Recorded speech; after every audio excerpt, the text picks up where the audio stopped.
Welcome to the American Reformer Podcast, hosted by Josh Abatoy and Timon Klein.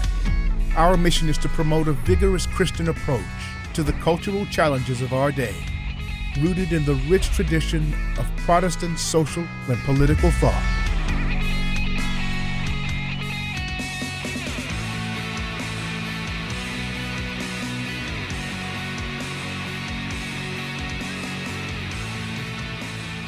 All right, welcome back, everyone, to the American Reformer Podcast. Usual host here, Timon Klein, editor-in-chief.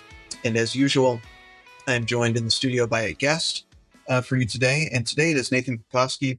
And many of your listeners, no doubt, will be familiar with his writing various places, but probably First Things. If you're one of our listeners, you've read things from him, First Things.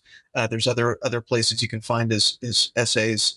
And we'll talk a little bit more about some of his recent work later in the show. But Nathan, thank you so much for joining the show today. Thank you very much.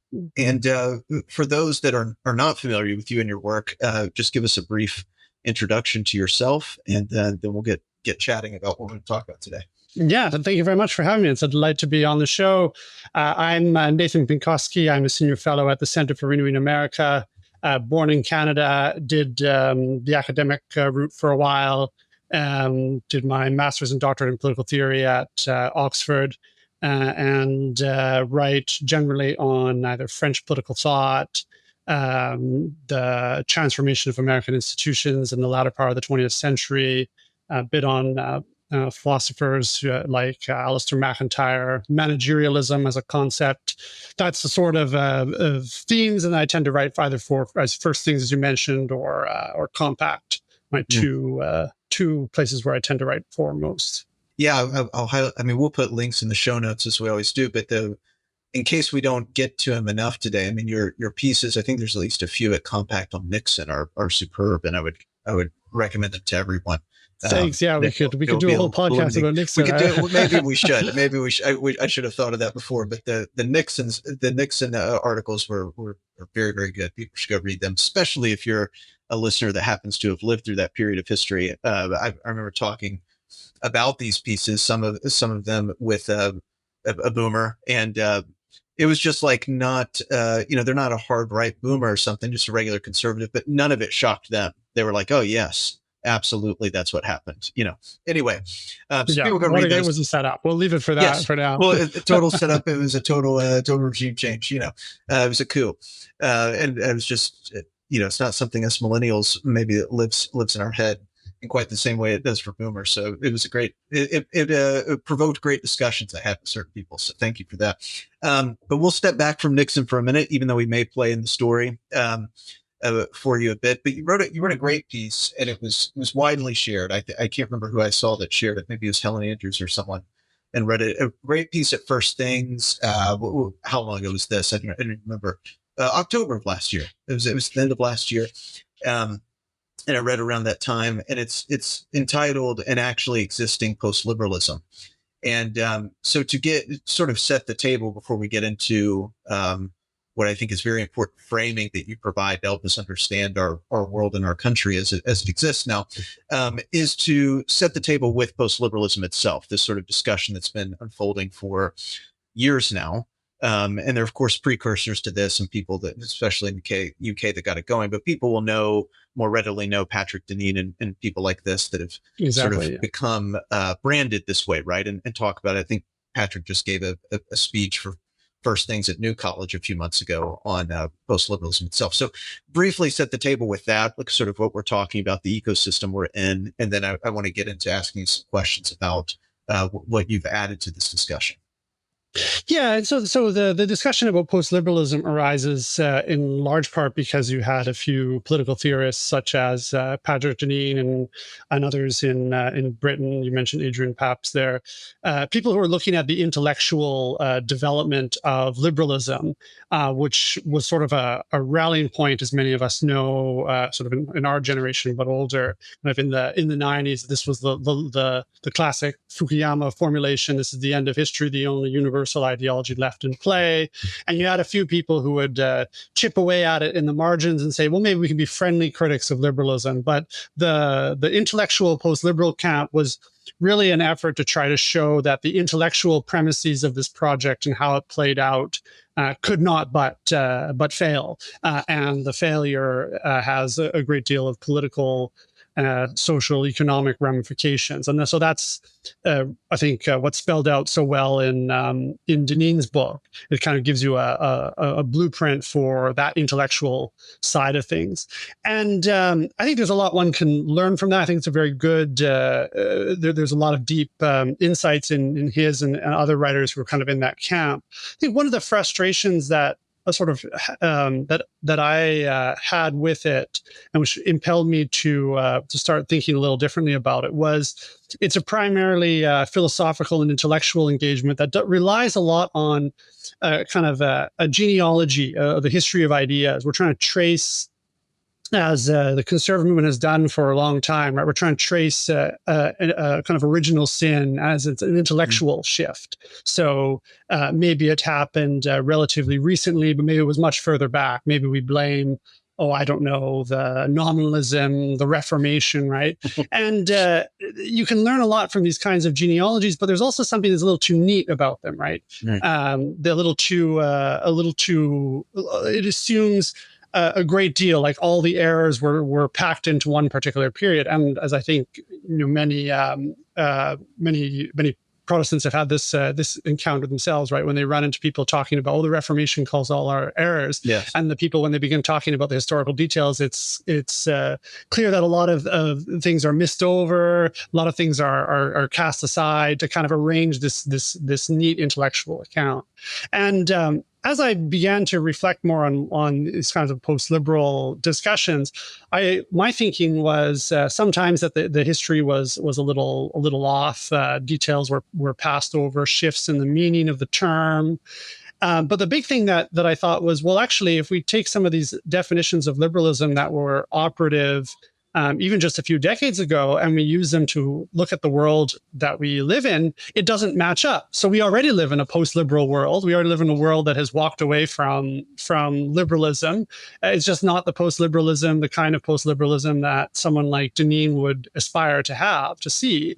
It's a very different kind of post-liberalism. And if we want to understand our situation and get out of it and make things better, to put it mildly, then the more direct way to get rid of the tyranny that rules and governs so much of us, then we need to understand the institutional changes that have taken place. And some of them have happened relatively recently. So in that essay, what I was primarily interested in was the dissolution, the breakdown of the distinction between public and private. And I think that's an important one to look at, first of all, because it's a kind of classic definition of liberalism that you see in a thinker like Leo Strauss. This is a definition that he uses. So a kind of post-war, mid-20th century definition of liberalism. But it also speaks to one of the things that we've also discussed quite directly, frankly, critically in recent times, which is the demarcation between politics and economics.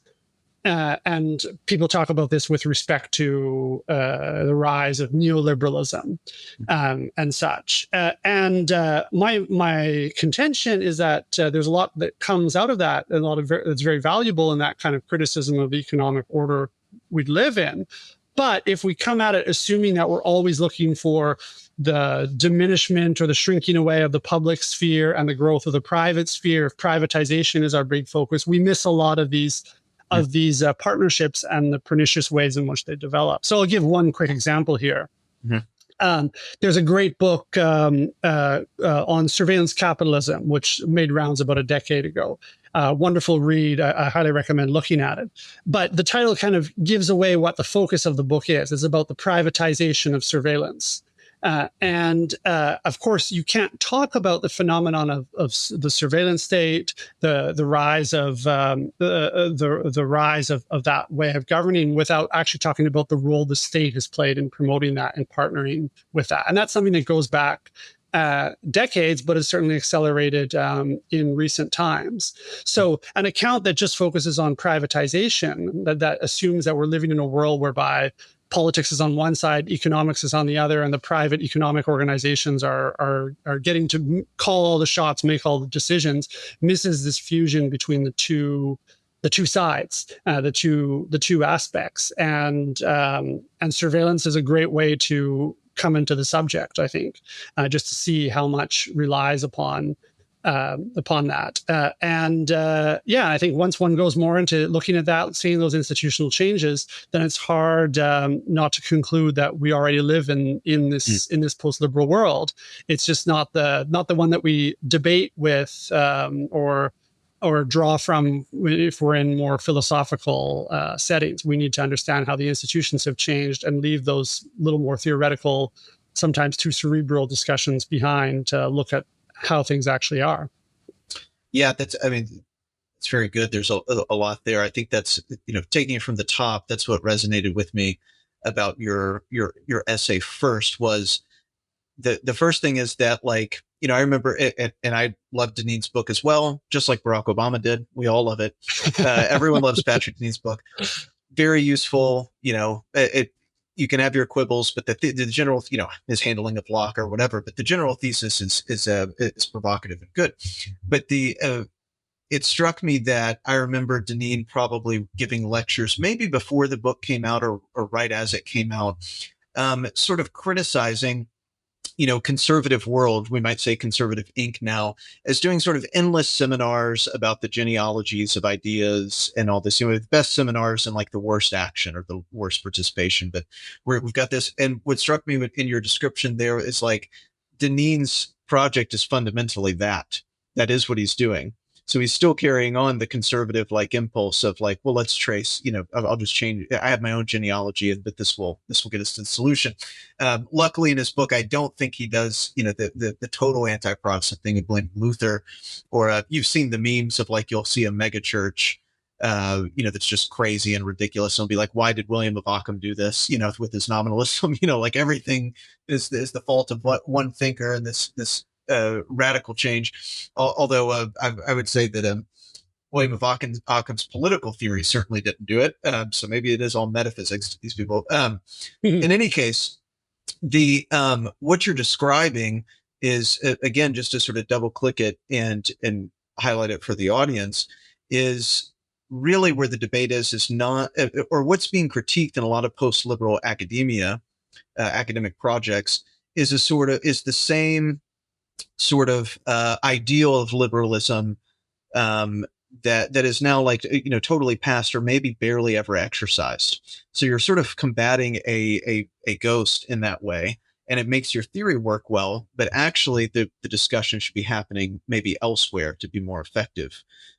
If what you're wish casting for is actually already a reality, you should really be talking about the content or the character or the style of these things, what it is promoting, because the public-private distinction that we're critiquing in liberalism has already collapsed, maybe existed for a moment, and maybe then even only in theory. But, I was thinking when you were talking about the public-private sponsorship, of course, where we do everything online now. I mean, the internet is like a great example of that. The internet's development is not the cowboy libertarian Silicon Valley that the people of Silicon Valley love to pretend it was. There was high government involvement in many of these things, as we've come to find out later. So this distinction, was always sort of a fantasy or maybe a justification for certain sort of policies. But I just want to flesh out to the story you tell in brief of how the institutions change, at least from what they were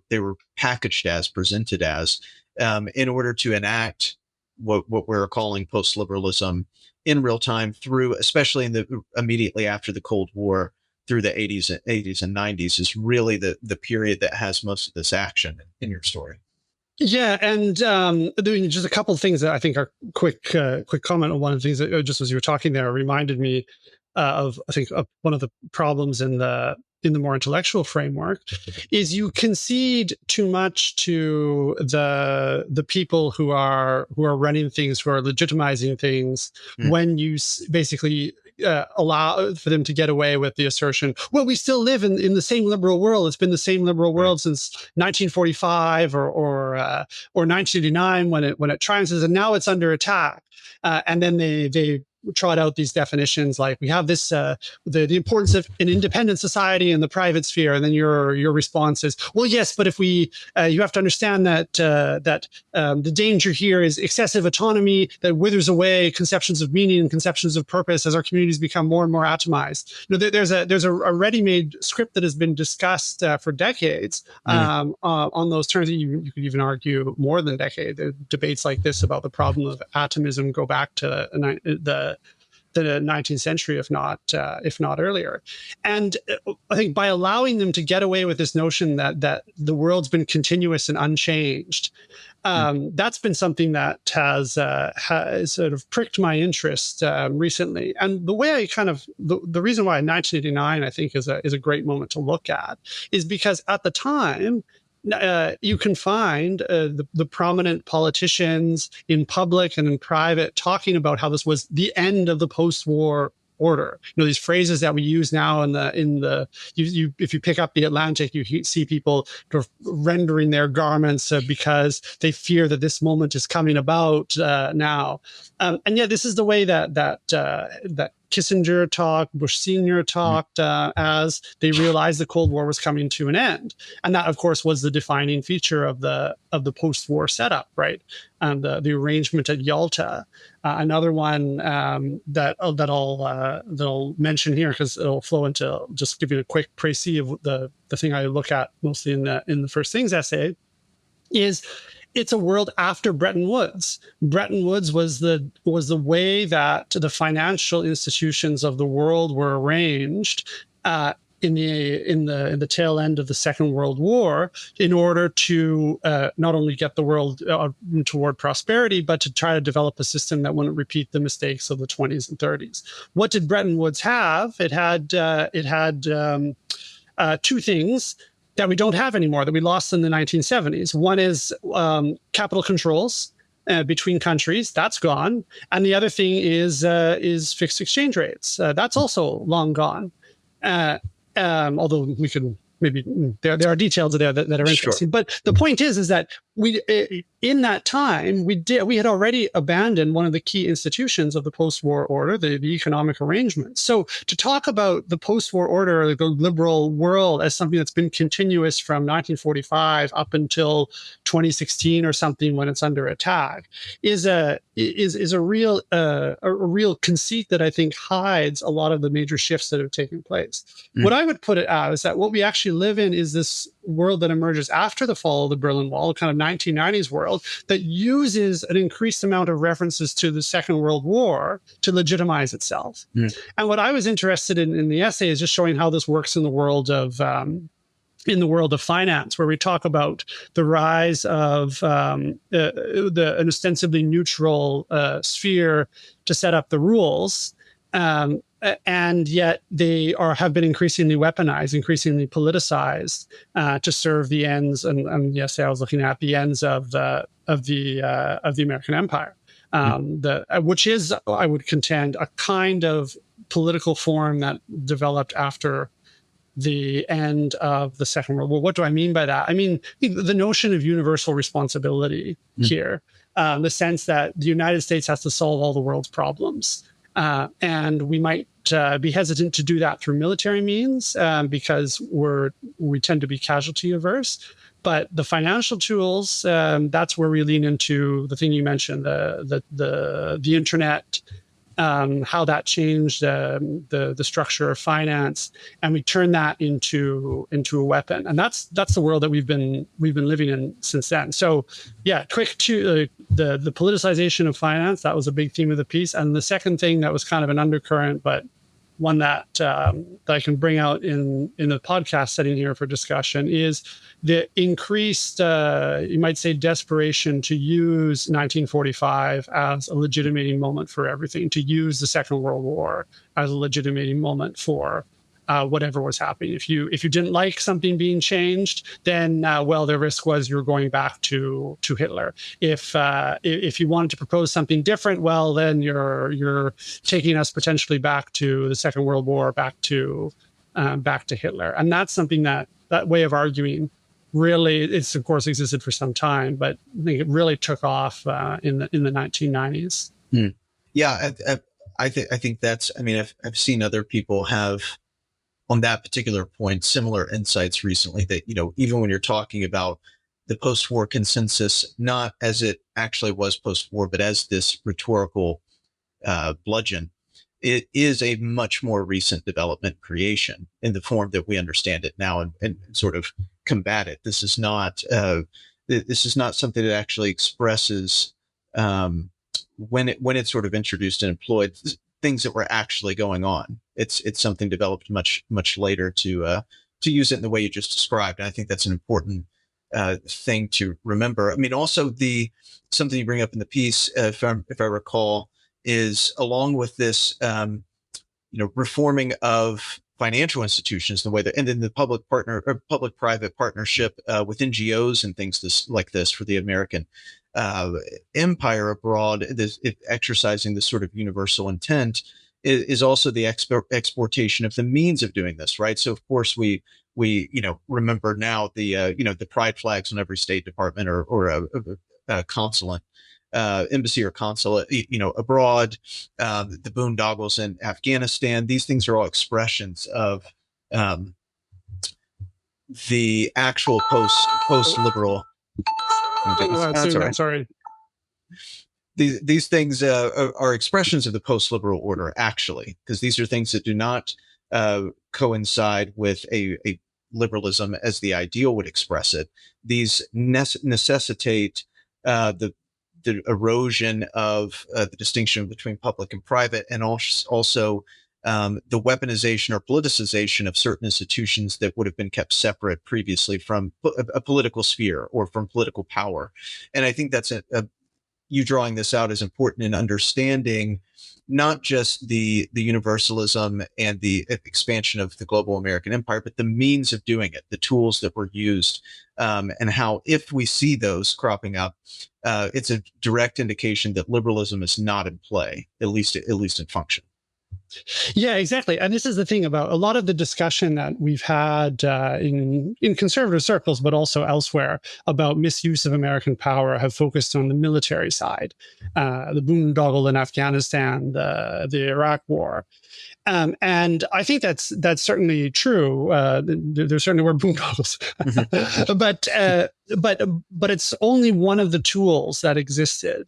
And the other tools have often been, I think, used as a way to avoid military conflict. And what we've actually seen is that they're ways to project power further. They're not arguments for restraint. You think, we're not going to use troops. And the first instinct that you might have is, good, that's an improvement. We're not doing these forever wars or boots on the ground, risking American lives. And you think, good, this is a movement back to restraint.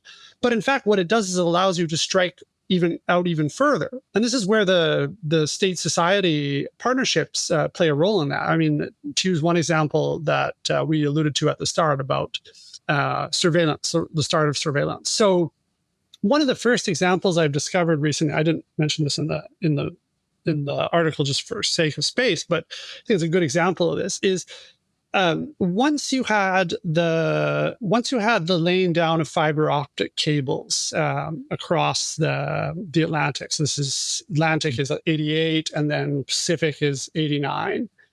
The question as arises for any government is how do you bug these, right? How do you listen in? Natural question that governments ask. Fair enough, and it's very difficult for technical reasons to actually go into the ocean, right, and install a device on the outside. So what the solution was, this is the Reagan administration drafting this. What the solution was, well, we could maybe catch it when they cross into U.S. territory. Notice here, by the way, the specific advantage that is given to the way that the Americans developed the internet, right? Because they were involved in setting this up. It was a state-sponsored project. They had the geopolitical position to make use of these new technologies and think about these problems first.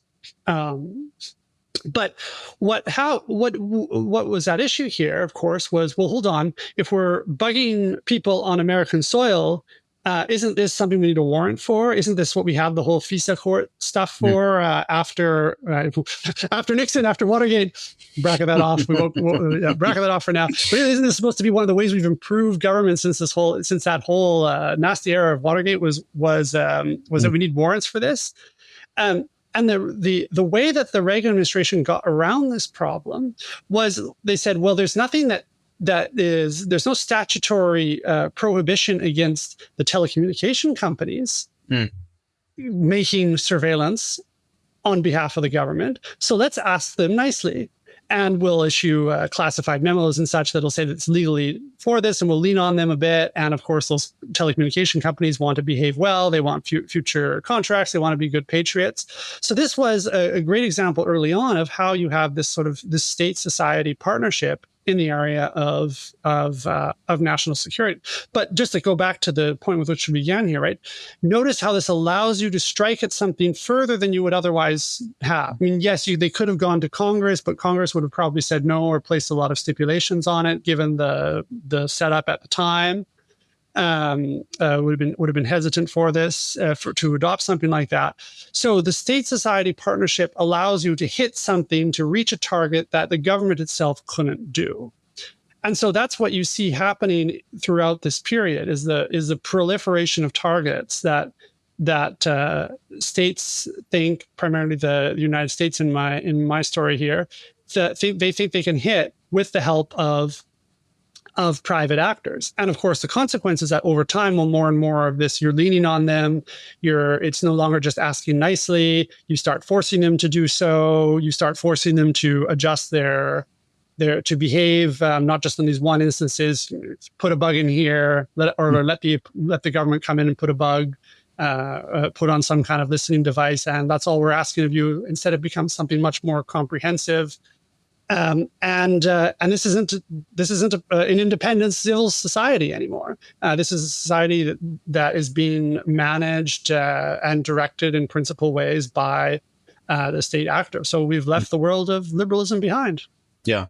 And of course, some of this is already played around with, or maybe you could say workshops during the Cold War. I mean, the use of labor unions and these things to manage the governmental changes in various African countries to make sure, let's make sure it's our liberal, get rid of the right-wing government. Let's get our liberals in there that are less radical than the Marxists. So we'll manage this situation well, and let's use the labor unions and so on as sort of extensions of clandestine services. So all this had been, they were back into the 50s, had already been thinking about but the circumstances, may have warranted it at the time. They were thought we're at war, you have to do this. So it's really after the fact that it's sort of freed up to discover the greater possibilities of these sort of partnerships, I think, and new technologies, facilitate this well, because for obvious reasons, it's not unreasonable at all. It's perfectly natural to expect this, and that's why it happened. But right. So the point being, the critique of, the liberalism, the problem with liberalism, or one of them, is this stark separation between spheres of life, and you can't bifurcate human life that way. Therefore, bifurcating political or social life that way is untenable, and this creates all the individual problems we now experience. The other one would be that we've already touched on, you see from people like Deneen and other Catholic integralists, and I basically share this opinion with them, is the assumption of by liberalism, ostensibly, of a neutral public square where opinions and religion, you need the public reason, a sort of Rawlsianism is what they're critiquing. That's totally neutral. Everyone participates in the marketplace of ideas and fair play. And actually your greatest duty as, say, a Christian in that marketplace is to make sure the rules are being upheld. That's your main job. It's not as so much most of the time to influence it or take power in it. It's to make sure it's all fair play. This too is something they critique, rightly so, as an idea, but something that I don't think at this point, especially post 2020, people paying attention entertain whatsoever as being an actual state of affairs in our society, that anything is neutral whatsoever. So what is the as far as that goes, is another piece of this puzzle. What is the critique to be made then at that point? If you're really not critiquing something alive that's a neutral public square, that's gone. The critique then falls flat. It's like, great, no one actually believes in this. So what is it? How should it actually be shifted to have corrections, to make our society better in the way that we want to? Yeah. So there are two aspects, I think, that, and this is where, again, the 90s, I think, are just a great example of the development of this. One is the rise of therapeutic managerialism, like really the apogee of it, where this isn't neutral. The activities of the state are used to, shall we say, mollycoddle people. And that's, of course, a phenomenon that you can again point to something that developed earlier on. Christopher Lasch is a very good observer of some of these trends, but the proliferation of that and then therefore the kinds of institutions that you support in order to develop that's one big part. And I think it's related to the second thing, which is asymmetrical multiculturalism, that what we saw become the reigning ideology of the West, Western Europe and the United States and Canada during the 1990s was what we can define as asymmetrical multiculturalism, which is the notion that the majorities have to surrender their culture. They're not allowed to promote it, but the minorities get to keep theirs, and we promote it, and we subsidize it. We subsidize organizations that promote it. We have a civic liturgy that emerges to honor that. We change the mottos of major cities to reflect that. It's the era of diversity is our strength, which incidentally used by Vice President Dan Quayle, right, just around the LA Rodney King riots. At the end of the decade, it also becomes the official motto of the city of Toronto, which before then had a very different motto, much more Anglo, much more based honor, strength, and I've forgotten the other third motto. But this is really what defines the era. And the key point here is this isn't neutrality. This is a preferential legal system. This is a preferential economic system. This is a preferential moralism that is directed towards one aspect of the population or several aspects of the population, the minorities, at the expense of the majority. And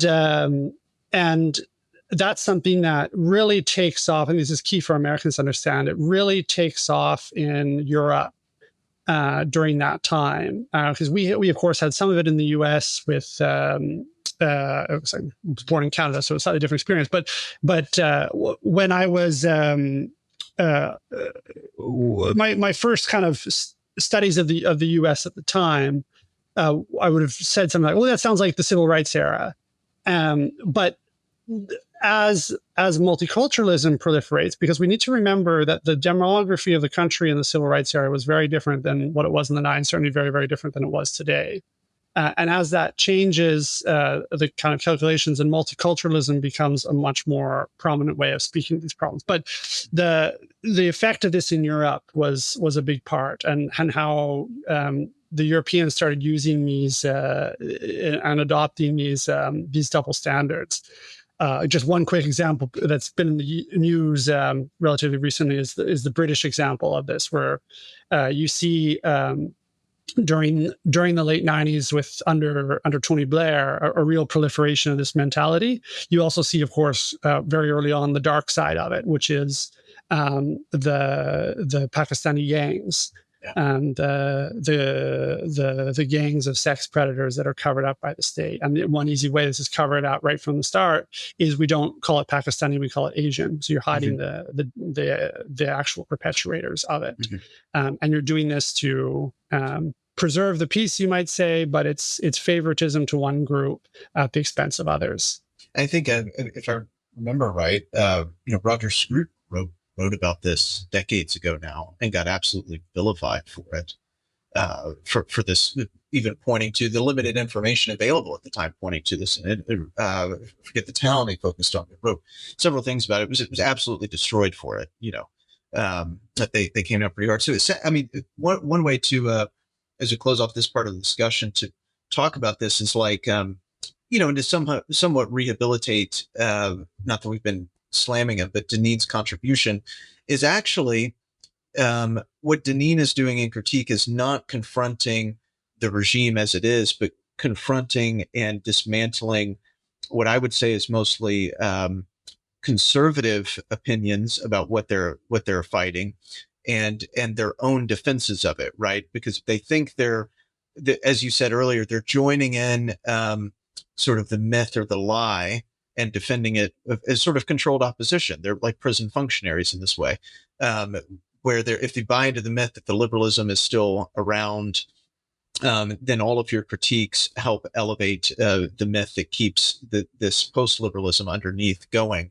So if you can break conservatives out of even thinking that way as an ideal or as in principle, then it may help them not only to recognize and interrogate what the world is actually like, but to stop making the arguments one way or another that help prop it up. So, that's useful. A great way of putting it. Yeah. The academic side is still useful. It just needs to be properly calibrated, and the gun needs to be aimed the right direction, I guess you could say. And then we need to understand. This is why I maintain even the integralism discussions were useful.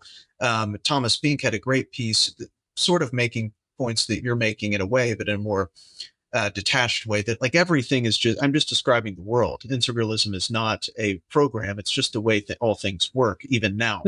And that was its greatest, I think, use as a discussion was for dissecting the present more than, what some other people got caught up in. But I wanted to highlight this last point from the end of your essay where you're citing Tocqueville, and you're saying, the revolutionary epics are beset by the illusion of change. The epic of actually existing post-liberalism is beset by this illusion of continuity, right? So these are two different things. And we assume, lots of conservatives do this, that we're still fighting like the 1789ers, but actually we're fighting the 1989ers, is how you, at the essay, I think it's a great point, but describe briefly sort of what you're getting at there with these illusions. I think we've already alluded to it, but these illusions of change versus illusions of continuity. Yeah, well, I think the one way, so I was saying that there was a lot of people very excited about the end of the post-war moment in the late 80s, because of the looking at toward the end of the Cold War. Condoleezza Rice published a book called The World Made New, right?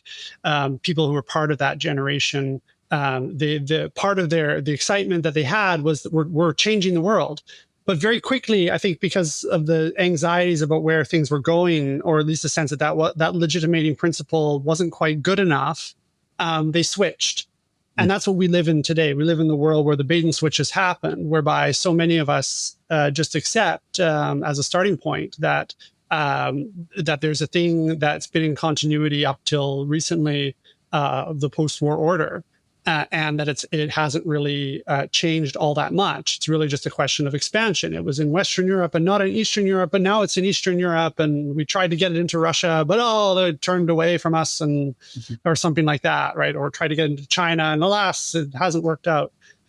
So it's really for us, I think, it's a Tocquevillian point, is that we need to assess our social political changes, and sometimes we have to lean in on emphasizing continuity, or at least seeing the signs of continuity when they weren't there. That was what Tocqueville did in the Ancien Régime and the Revolution, to say that a lot of it had to do with the process of centralization that had begun already under the last of the Bourbons. He wasn't denying that there was a French Revolution. He wasn't saying that 1789 and the changes there never happened. He just wanted us to understand the continuity. But I think we live in a place, because of how much legitimacy is given to the Second World War and how much so many of our political arguments often just come back to that. Like, what is your action going to give us Hitler? Or is it going to lead us away from that? That kind of specter that haunts so much of our conversation. If we really want to break free of that, we should be looking closely at the last few decades and asking what real breaks and ruptures have happened there. And that's why looking at that period, I think, is so valuable for situating where we are. And then I think we can understand then that we actually live in a world whereby, as the Secretary of State has said, as others have said, where the post-war categorizations are just no longer applicable. They're obsolete. They don't help us understand what's happening, and they don't describe the way the institutions operate anymore. Yeah, I mean, that general advice too. Again, I really think emphasizing the closer examination of the past few decades, even in our lifetimes, is really important, because I've seen much less discussion of that. Right, the 60s are a natural landing point, and then immediately after, so the sort of the post-war, and they obviously contribute. But I think focusing a little bit later is also very illuminating. But even this is just a intellectual problem, we might say, with conservatism. Conservatism generally is not recognizing the illusions of continuity that have basically marked the country for well over 100 years. I love talking about the founding era and its generation, and just prior there too. It's great. I want us to have filial piety, but that is a completely foreign country. There's been too many revolutions, you might say, and regime changes since then to even have. I'm not even sure we have sort of linguistic continuity anymore. The words mean totally different things. We can't really understand it well, as we're so far away, and that is compounded if you fool yourself in thinking there is continuity with it and you're not that far away. It makes it harder to understand. Yeah, exactly. And a lot of people acknowledge this too, right? The project, they don't always, if you put it like that, they panic. But if you think about, say, kind of very much mainstream part of the conservative world, the legal conservative movement, right? The task is to recover. Originalism is a task to recover the original public meaning. It's a linguistic project, in part because it's been lost. And that loss, if you reflect on it, actually, that's a very serious thing, right? If the words have changed so much, if the legislative history has pulled us in way off in one direction, that we've almost lost sight of what the word originally meant, and therefore lost sight of what the Constitution is. That's a really serious charge. It's basically saying that a major revolution has happened, and we need to fix that. But many people, that more meta-theoretical, more meta-political point, I guess I should say, about the kind of world that we live in. If you phrase it like that, they suddenly get very frightened and pull back and don't want to talk in those terms, even though the logic of their own argument, their logic of their own diagnosis, pushes them in that direction. Yes, yeah. It's I see it as two. Again, they're basically doing the same thing. Both factions. The left, it's like the nirvana is just out of our grasp, because these anachronistic, annoying people, the deplorables, are always around, sort of thwarting our advances, but just on the horizon. We're nearly there. And then for conservatives, it's a similar notion in the reverse. It's like we're nearly back. We could almost get there. Just these pesky leftists with their crazy ideas would allow us to do it. So everyone thinks they're nearly there on both sides, and actually, I would say just a few judicial decisions away from recovering. And it's at some point you're like, you could certainly have an overreaction to all of that, but that's perfectly natural. But it's just a realist point. That's like you've never been just inches away from getting back to 1788, 89. Like it's just not. It's just not there. In any case, to shift slightly to what else we wanted to talk about. Which I think we can broadly put under the heading as sort of newly emergent, because most of it's old, but literature that has been accepted again and emphasized again on the right, broadly speaking, in our present moment, mostly because it was prescient literature and these things. But it's had a galvanizing effect, and people are getting more and more interested in. You see more and more articles, even self-consciously talking about, is there a sort of a cultural renewal, you might say, in literature style that the right is going to embrace, or is it all just sort of these ideas floating around in seminar style. So one of these in particular, I think, that's like in the emergent right-wing canon is The Camp of the Saints, which you've been instrumental in sort of popularizing and talking about. And you've provided an introduction for a new edition. It's going to be back in print for the first time ever. So it's no longer going to be lucrative contraband on Amazon to own a copy, which is no doubt destroying certain markets, but that people relied on for a long time. But you wrote another great first things essay about this particular book. Many people may still be unfamiliar with it, and now I think equally sympathetic and fair sort of reviews are coming out about it to talk about what it's actually doing. So introduce people briefly to this book, because they're going to see people talking about it and going around, and then they're naturally going to see the knee-jerk sort of leftist characterizations of it as racist and all these things, all the evil things.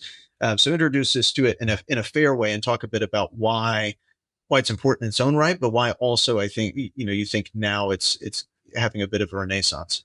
Yeah, so I think two things first that are just important to bear in mind. So the author, Jean Raspail, who was born 100 years ago, died in 2020, but born 1925. Two things are important to know about him, which I think can help clarify or at least situate you if you've only heard about this novel used either by leftists who are alarmed about racialism, or maybe people who are unsavory and too interested in that. First point is that Raspail's career was in large part as a travel writer. So he would go to the far corners of the world, to South America, to Japan, and traveled a bit in Africa, and tell the stories of peoples, of tribes that were on the verge of disappearing. So this isn't someone who is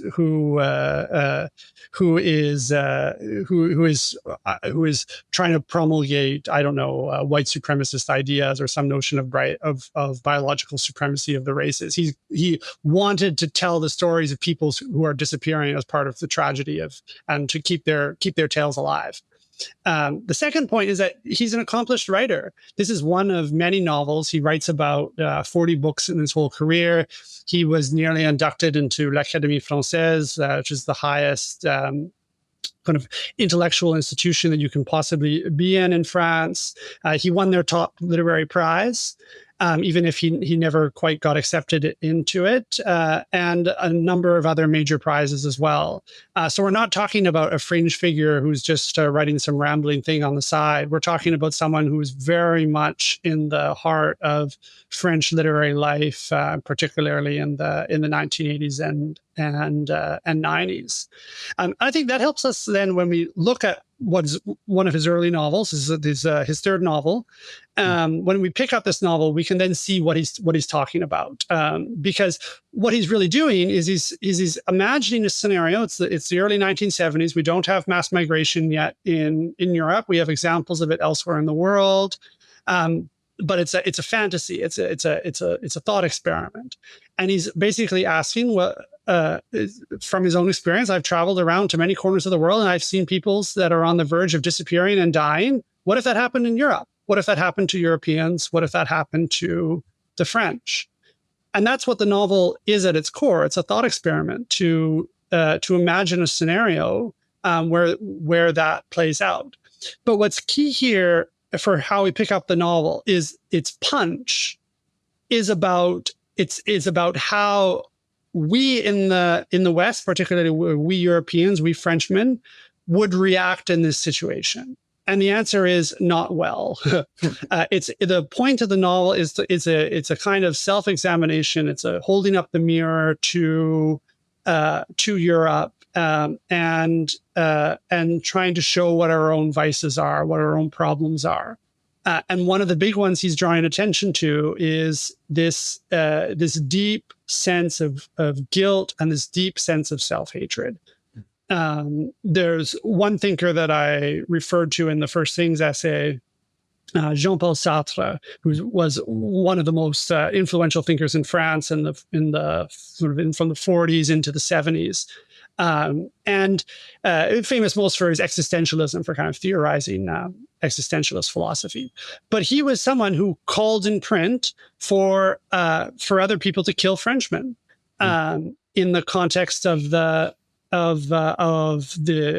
dissolution of French Algeria. So he was, and not just kind of calling for that, but going further and actually inviting the country to be conquered as a way of getting over this period. That this would be the only real solution to that. So that's the kind of self-hatred, that sentiment of intellectual self-hatred that Raspail is putting on notice in the novel, and showing where it leads. That if you follow that through, it's not just a kind of angry pamphlet that a philosopher writes or that people circulate and nod about. If you actually applied that idea in practice, then you would see our own destruction, and you would see people who would welcome it, who would encourage it, who would kill off their own citizens to make it happen faster. That's the dynamic he's pointing to in the novel. The other thing I'd say about it too is, in large part, it's asking, I should say, pointing to the defects in a lot of Christian thinking, that we Christians have embraced a sort of vague sentimentalism that doesn't really have a good sense of moral purpose, and it's a distorted, Chesterton's idea about the world is full of Christian virtues gone mad. It's what's going on here is the madness of charity without justice. We've lost sense of what properly ordered love looks like, and that's one of the novel's deepest themes. Is it's trying to show that many Christians have adopted this poisoned idea of charity without justice, without a sense of what is due to yourself, due to your neighbors, due to your own community. And these are perhaps some of the harshest passages that come about in the book. Raspail is a Catholic, and France is, of course, a Catholic country. So targeting the Catholic Church for its failures is a big part of it. He imagines a Latin American pope who goes around the world selling off the church's goods and kind of encouraging more mass migration, though from Brazil, not from Argentina. So he got that detail wrong, but close. Yeah. Yeah, close enough. I would have guessed it as well. Right, and of course the Francis papacy never did such things. But and we have a White Sox fan, now, so everything will be good. I really want to play this up, but no, I think this, and I really do think for people that have seriously read it, there's of course, you can't speak for the reception of everything, and it's there's plenty of people that treat it as a different type of fantasy, you might say. But I think the thing that really resonates now, and this has come from other books as well that are nonfiction or a little more on the nose, we might say, but is the element you described earlier. This is what people most lament. I mean, it's in the context of mass migration, completely run amok, and that's this sort of circumstance and the problem, and it's no coincidence that coincides with his particular story, but it is the self-hatred aspect. I think that's what resonates most with people and that they resent the most. And of course, that's the thing that is to be blamed as facilitating more material and cultural problems. But it's that root thing that I think he captures so well in the book that really gives you a sense of self-disgust because of it, that this is your culture and this is how, it probably would and maybe is handling itself that way. Whereas he contrasts it, if I'm remembering right, the Muslim nations don't behave the same way. Egypt or whichever it is, do turn away the large caravans or the armada, because they realize this is just, this is crazy, what self-respecting place to do it. And then it's very clear that even though things you can say they're described grotesquely or whatever, it's not exactly with this sort of sentiment of charity run amok that's being taken advantage of. It's not quite charitable, the thing they leave the migrants with. They allow them to just sort of exist in squalor and hand over a broken, country to them as if it's very similar to what we did in Afghanistan, actually, in the end. You say you're going to protect all these people. And then what you leave them with on your way out is people falling 10,000 feet out of the sky. Where's the charity there? Was this actually kind to them? Was it for their good, or is it just to fulfill your own self-indulgent sentiment that make you feel redeemed and better than everyone else? So it's putting the Christian virtues and forcing them or demanding they actually interact with reality in a fallen world rather than just pure sort of abstract sentiment. I think that's a huge lesson for Christians in this, and we're seeing it now in real time. And that's again part of the revival of this book. But I really do think the main thing, or at least for me, the takeaway was the mirror back on Western and European civilization. It's like you've debased yourself so much. The end of it would come this way. It's not going to be by military invasion or whatever. It's actually is this sort of masochist streak you have in yourselves, and you've lost in any sort of pride and willing to defend even your actual homes. I mean, that's part of the opening stories. All the migrants are on the beach and they're just starting, and the only people, the state totally abandons everyone, and the only people that are momentarily successful are sort of, you might say, roving patriots or something. And their success is short-lived. It's just a fascinating picture that's much more accurate now even than it was in the 70s.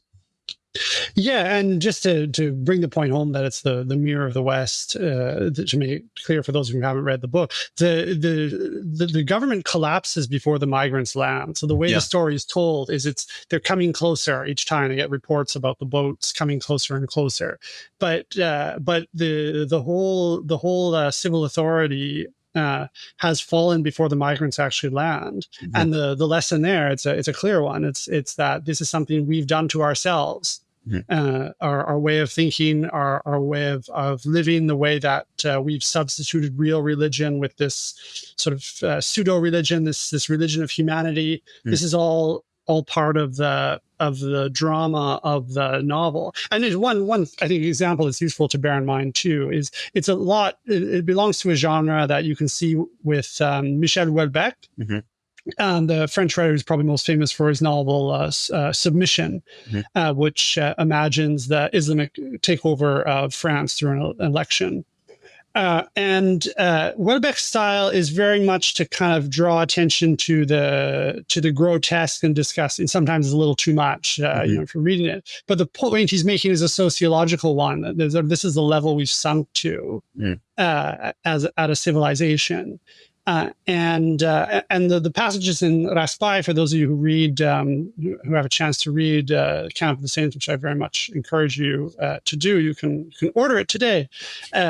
When you come across those passages, just think of the literary style that Houellebecq does. It's over the top, yes, but it's over the top at the service of a point about the levels to which we've shrunk. And the descriptions of the migrants in that instant is exactly what you say, that it's not about trying to suggest that they're biologically inferior or something like that. It's rather a notion that we have put so much faith, we Westerners have put so much faith in the migrants to deliver us from our sins, that they almost have a messianic role to play. But they're not up for the task. Moreover, because of the things that the Afghanistan example you gave is a great one, we don't actually have the power to lift them up to the level that they want to be at. We're not omnipotent. We don't have that capacity to do that. And it's only by understanding that and understanding that we can't they can't save us. We don't have the power to save them. That you get a proper orientation, a proper logic of charity emerge. But that's of course what's missing, and that's the tragedy of the novel. Mm. Yeah, it strikes me too. I mean, it's some of what you're saying there too. We recently had Joshua Mitchell on. I mean, he talks about these sort of maybe permanent Christian pathologies that are adulterated and this explains sort of the identity politics and multiculturalism. This is what you're doing. This is sort of religious ritual, cleansing ritual, and you just sort of reversed it. And it's always fascinating to me that if you had the actual liberal universalism, where you're going to go about and perfect the nations to be just like yourself, that requires like an immense kind of cultural confidence and actually sense of superiority to do that. You have to believe that not only are you the best, but that you're so good, you could do this to other people. You can turn them into Frenchmen or whatever you want. This is almost the pathology that like drove, when you look at the differences between colonization in Africa between French and English. I mean, I think the French cultural confidence is much more stark, and how they handle things. But so you have to have that. And so what's bizarre is to totally at some point lose all the confidence, and we could say it was hubris as well, but to lose it just completely, but then maintain the universalism. Well, the only option then is to reverse the sort of stream. It is to say, to atone for the sins that we committed in this attempt at universalism, but the universalism is maintained. We have to allow the retribution on ourselves. In fact, invite it.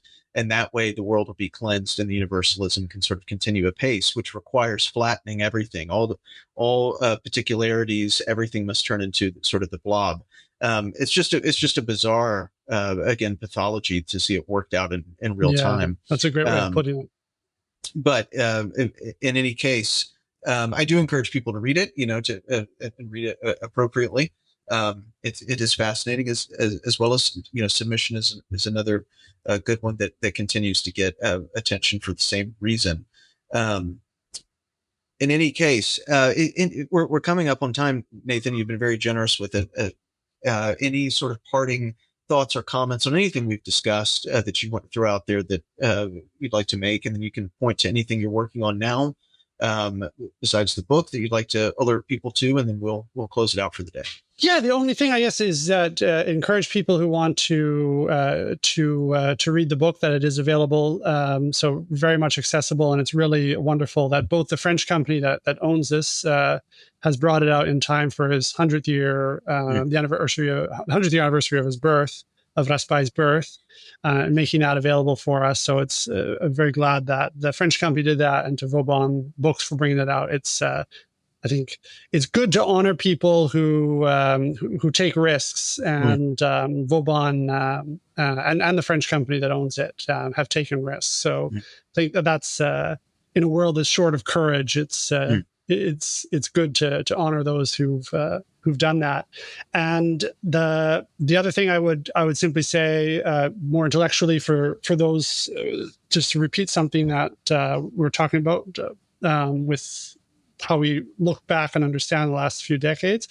I think it is just something that is worth considering, is whether we're leaving this period whereby the post-war mythology dominates us, or it's certainly part and parcel of public debate, but does it have the efficacy it does that it had at a different time? And perhaps much of the restlessness we have about wanting to look for alternative histories of the Second World War, and there are details one could venture down, productive ways, perhaps unproductive ways. But part of this, I think, is an indication. It's a kind of civilizational restlessness that this edifice has been built up for the past few decades hasn't realized the promises and has lost legitimacy. So we're able to question it a bit more, and it's an era perhaps of fragmentation where things are breaking apart, but that provides a lot of new opportunities to ensure that things are understood in a better way than they were before. So any listener, I think, can think of what himself or herself as part of that project to go through a genuine ressourcement, to scatter away the things that are in our way and go back to the sources. Yes, well, that's a great note to end on. Couldn't agree more. And thank you again for your time and for talking to us about various subjects. It's a bit of a grab bag, but I enjoyed it. And listener, thank you for tuning in. Do subscribe and all that. Check out the show notes for stuff we talked about. And until next time, God bless.